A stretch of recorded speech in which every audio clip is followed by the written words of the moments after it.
Hollywood silver screen presenting अवतार the way of water.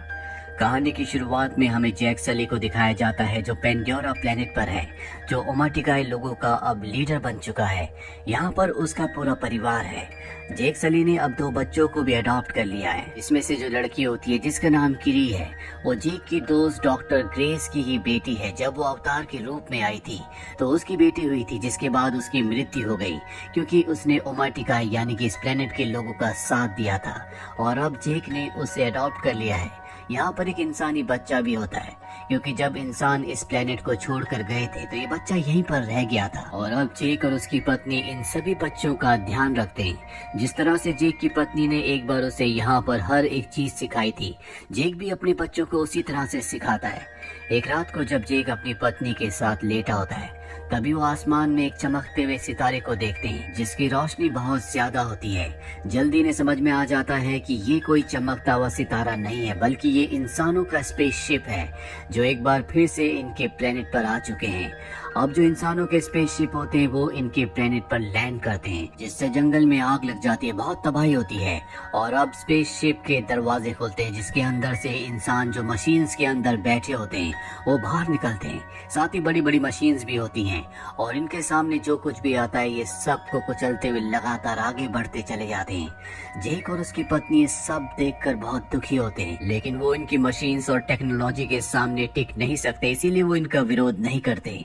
वहीं हमें इंसानों की लैब में दिखाया जाता है जहाँ पर बहुत सारे अवतार होते हैं और वहाँ पर जैक सली का भी अवतार होता है जो अभी अभी होश में आया होता है और वो पूरी तरह से बेकाबू होता है। उसे बताया जाता है कि आप कर्नल हैं, आपको मार दिया गया था, जिसके बाद हमने आपके डीएनए से इस अवतार को बनाया कि आप इस प्लेनेट पर आराम से सरवाइव कर सको। दरअसल इंसानों ने इस प्लेनेट की तरह के लोगों के बहुत सारे अवतार बनाए होते हैं क्योंकि इस बार वो किसी भी कीमत पर जंग को जीतना चाहते हैं। वहीं हमें जैक सली और उसकी पत्नी और उनके लोगों को दिखाया जाता है जो इंसानों की एक ट्रेन को तबाह कर देते हैं जिसमें बहुत सारे हथियार और इंसानों के लिए खाना होता है। जैक अपने साथियों के साथ उनके हथियारों पर भी कब्जा कर लेता है और अब जब ये बात कर्नल को पता चलती है तो कहते हैं कि हमें जैक को खत्म करना होगा। वो इस ग्रह के लोगों का लीडर है, उसी के कहने पर यहाँ पर सब कुछ होता है। तभी यहाँ पर कर्नल की भी सीनियर ऑफिसर आ जाती है जो कर्नल को बताती है कि जब भी हम अपने फ्लाइंग ऑब्जेक्ट उन जंगलों में भेजते हैं तो वहाँ पर जो उड़ने वाले क्रिएचर्स हैं वो उनके ऊपर हमला करके उन्हें तबाह कर देते हैं। ये सुनने के बाद कर्नल तय करता है कि वो अपने साथियों के साथ जंगल में पैदल ही आगे बढ़ेगा। और जब वो अपने साथियों के साथ जंगल में पैदल आगे बढ़ रहा होता है तो वहाँ पर जैक के बच्चे होते हैं जो उन सब को देख लेते हैं। वो अपने पिता को इन्फॉर्म करते हैं पर अब इंसान उनके सामने है, पर इससे पहले कि वो उन्हें हार्म कर दे यहाँ पर जैक सली की पत्नी आ जाती है जो उनके ऊपर हमला करती है। हालांकि वो अपने बच्चों को बचा लेती है, लेकिन कर्नल और उसके साथी उसके उस बच्चे को अपने साथ उठाकर ले जाते हैं जो इंसानी बच्चा है जो इसी प्लेनेट पर रह गया था, जिसे जैक ने और उसकी पत्नी ने बाद में अडॉप्ट किया था। जैक और उसकी पत्नी अपने बेटे के लिए बहुत ज्यादा परेशान है, लेकिन जैक अपनी पत्नी से कहता है कि हमें इस कबीले को छोड़कर जल्द से जल्द यहाँ से जाना होगा। जो वो अवतार था वो कर्नल का था जिसके इंसानी रूप को मैंने मारा था और अगर हम यहाँ से नहीं गए तो मेरी वजह से वो हमारे साथ साथ हमारे पूरे कबीले को भी खत्म कर देगा, इसीलिए हमें यहाँ से छोड़कर जाना होगा। जैक की पत्नी को भी जैक की बात समझ में आ जाती है, इसीलिए जैक अपने पूरे परिवार को उड़ने वाले क्रॉन्स पर लेकर यहाँ से निकल जाता है। वहीं हमें जैक के उस बेटे को दिखाया जाता है जिसे कर्नल अपने साथ पकड़ कर ले गया था, जिसका नाम स्पाइडर है। उसे इंसान टॉर्चर कर रहे होते हैं क्योंकि वो जैक के कबीले का एग्जैक्ट पता जानना चाहते हैं, पर वो उन्हें कुछ भी नहीं बताता। तभी वहाँ पर कर्नल आ जाता है और वो कहता है कि ये इंसान है, इसे हमें टॉर्चर नहीं करना चाहिए। जिसके बाद वो स्पाइडर को बताता है कि मैं तुम्हारा असल पिता हूँ। पिछली बार जब मैं इस ग्रह पर आया था तो मैं तुम्हें यहाँ पर छोड़कर चला गया था, जो मेरी गलती थी, पर अब मैं ऐसा नहीं करूँगा, मैं तुम्हें अपने साथ वापस ले जाऊँगा। ये सुनने के बाद स्पाइडर कर्नल की बात मान जाता है। वहीं जैक सली को दिखाया जाता है जो अपने पूरे परिवार के साथ पानी में रहने वाले इस ग्रह के लोगों के पास पहुँचते हैं जो इनसे थोड़ा सा अलग होते हैं। वहाँ का जो लीडर आता है वो जैक से कहता है कि तुम यहाँ पर नहीं रह सकते क्योंकि तुम्हारा रहन सहन और हमारा रहन सहन पूरी तरह से अलग है। हम पानी में रहते हैं और तुम जंगल में। जैक लीडर को समझाता है कि इस वक्त मुझे तुम्हारी मदद की जरूरत है, मेरे परिवार की जान खतरे में है, हमें यहाँ पर कुछ वक्त रहने की इजाजत दे दी जाए। जिसके बाद जैक और उसके परिवार को यहाँ पर रहने की इजाजत मिल जाती है, लेकिन इन्हें पानी में रहना नहीं आता और न ही यहाँ के रहने वाले लोग इन्हें पसंद करते हैं। अगली सुबह दिखाया जाता है जहाँ पर जैक की बेटी किरी को यहाँ के बच्चे परेशान कर रहे होते हैं और तभी यहाँ पर जैक के दोनों बेटे आ जाते हैं जो उस परेशान करने वाले बच्चे को बुरी तरह से मारते हैं। जैक यहाँ पर आ जाता है और अपने बेटे को डांटता है कि तुम्हें उन बच्चों के साथ लड़ाई झगड़ा नहीं करना चाहिए था। वो यहाँ के लीडर का बेटा है, इसीलिए तुम्हें उससे माफी मांगनी होगी। जैक का बेटा ना चाहकर भी उसके पास जाता है और उससे माफी मांगता है। लीडर का बेटा कहता है आओ मैं तुम्हें खास जगह ले चलूं, और वो जैक के बेटे को पानी की गहराइयों में ले जाता है जहाँ पर एक बहुत ही खतरनाक मॉन्स्टर रहता है और उसे वहाँ छोड़कर चला जाता है। जिसके बाद वहाँ पर वो मॉन्स्टर आता है जो जैक के बेटे के ऊपर हमला कर देता है। वो अपनी जान बचाने के लिए इधर उधर भागना शुरू करता है, लेकिन पानी के अंदर उसकी स्पीड इतनी ज्यादा नहीं होती और इससे पहले कि वो मॉन्स्टर उसे खाता यहाँ पर एक दूसरा पानी का बड़ा मॉन्स्टर आता है जो उसे मार देता है। जैक के बेटे की पानी में रहने की वजह से सांस रुकना शुरू हो जाती है, जिस वजह से वो बेहोश हो जाता है और जब उसे होश आता है तो पानी के ऊपर होता है। वो देखता है कि वो उसी मॉन्स्टर के ऊपर लेटा हुआ है जिस मॉन्स्टर ने छोटे मॉन्स्टर को मार दिया था। दरअसल इसी ने उसकी जान बचाई है। जैक का बेटा देखता है कि उसके शरीर में बड़े बड़े हथियार अंदर गए हुए हैं जिनसे उसे बहुत तकलीफ हो रही होती है। जैक का बेटा उन हथियारों को निकाल देता है, जिसके बाद ये मॉन्स्टर जैक के बेटे को किनारे पर छोड़ आता है। वही लीडर को पता चल जाता है कि उसके बेटे ने जैक के बेटे को पानी की गहराइयों में मॉन्स्टर के पास छोड़ा था, इसीलिए वो अपने बेटे को सजा देना चाहता है। और जैक का बेटा उसे बचाने के लिए झूठ बोल देता है कि ये मेरा आइडिया था, मैं ही गहरे पानी में जाना चाहता था। ये सुनने के बाद लीडर के बेटे को बहुत शर्मिंदगी महसूस होती है क्योंकि वो उसे मरने के लिए वहाँ पर छोड़ आया था, जबकि उसने उसे बचा लिया। और अब जैक का बेटा भी यहाँ के बच्चों का अच्छा दोस्त बन जाता है। जिसके बाद वो उन सबको बताता है कि पानी के बड़े वाले मॉन्स्टर ने मेरी जान बचाई, लेकिन उस पर कोई भी विश्वास नहीं करता। जैक का बेटा एक बार फिर से उसी मॉन्स्टर के पास जाता है जहाँ पर वो उसके साथ बहुत एंजॉय करता है। वही हमें कर्नल को दिखाया जाता है जो जैक को ढूंढ रहा है। वो किसी भी तरह से उसे ढूंढकर उससे बदला लेना चाहता है, लेकिन उसे नहीं पता कि जैक अपने परिवार के साथ कहाँ चला गया। और कर्नल ने जैक के एडॉप्टेड बेटे स्पाइडर की मदद से यहाँ के कल्चर के बारे में बहुत कुछ सीख लिया होता है। साथ ही अब वो इकरान के यानी कि उड़ने वाले पक्षी के ऊपर भी बैठकर फ्लाई कर सकता है, जिस पर बैठकर वो स्पाइडर के साथ एक आइलैंड पर पहुँचता है। वहाँ के लोगों को ये बंदी बना लेते हैं और उनसे पूछते हैं क्या तुमने जैक को देखा। वो जैक की फोटो भी उन्हें दिखाता है, लेकिन वो बताते हैं कि हमने इस शक्ल के किसी भी नावी को यहाँ पर नहीं देखा। कर्नल को इससे गुस्सा आता है और वो वहाँ के पानी के क्रिएचर को मार देता है, जिससे स्पाइडर को बहुत बुरा लगता है।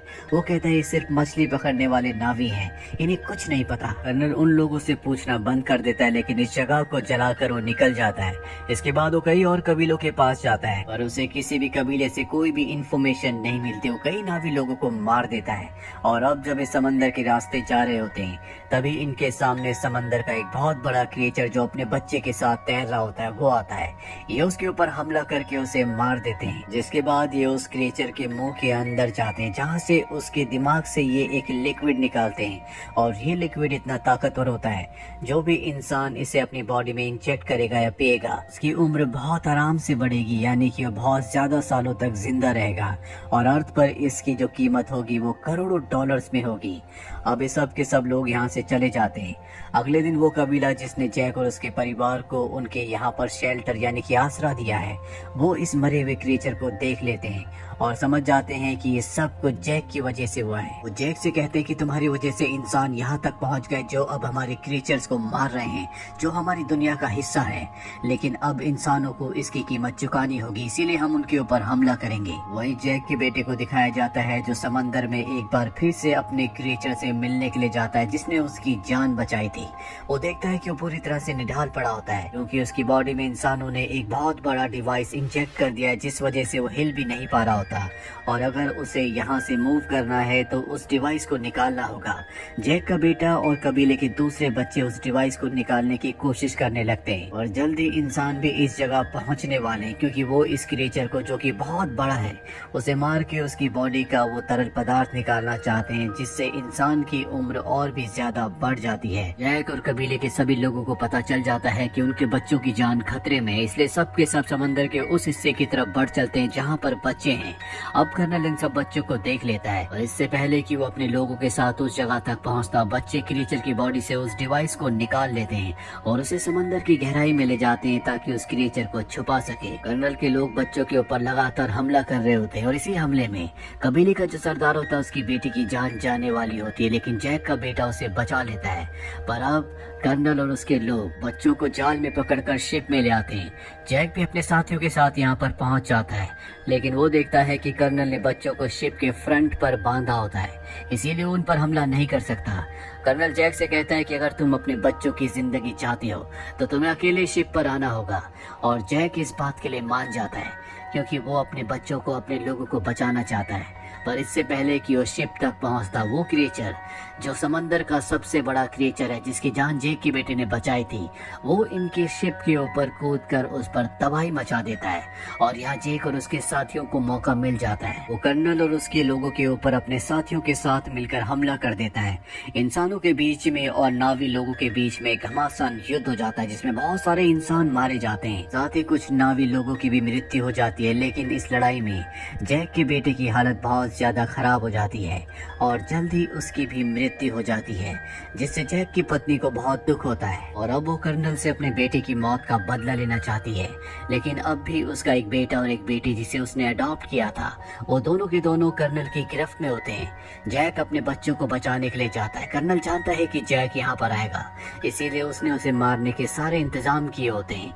लेकिन जैक एक ब्लास्ट करता है जिसमें काफी सारे लोग मारे जाते हैं, जिसके बाद वो खुद कर्नल के शिप पर आ जाता है। यहाँ पर जैक की पत्नी भी आ जाती है जो कर्नल के कई लोगों को मार देती है। और अब जब कर्नल देखता है कि उसकी हार हो रही है, उसके लोग मारे जा रहे हैं, तो वो जैक की बेटी की गर्दन पर चाकू रखकर सबको हथियार डालने के लिए कहता है। पर इससे पहले कि सब हथियार डालते, जैक की पत्नी कर्नल के बेटे स्पाइडर, जिसे बचपन से उन्होंने ही पाला था, उसकी गर्दन पर चाकू रखती है और कहती है कि मेरी बेटी को छोड़ दो। कर्नल स्पाइडर को बचाने के लिए उसे छोड़ देता है, जिसके बाद जैक और कर्नल के बीच में एक भयानक फाइट होती है और इस फाइट में कर्नल को पानी में गिरा देता है। कर्नल जब पानी में डूब रहा होता है तभी वहाँ पर स्पाइडर आता है, उसे पानी से बाहर निकाल देता है क्योंकि उसने भी उसकी जान बचाने के लिए जैक की बेटी को, यानी कि उसी की बहन को छोड़ दिया था। कर्नल चाहता है कि स्पाइडर उसके साथ रहे, उसके साथ चले, पर स्पाइडर उसके साथ रहने से मना कर देता है क्योंकि वो बहुत ही जालिम इंसान है।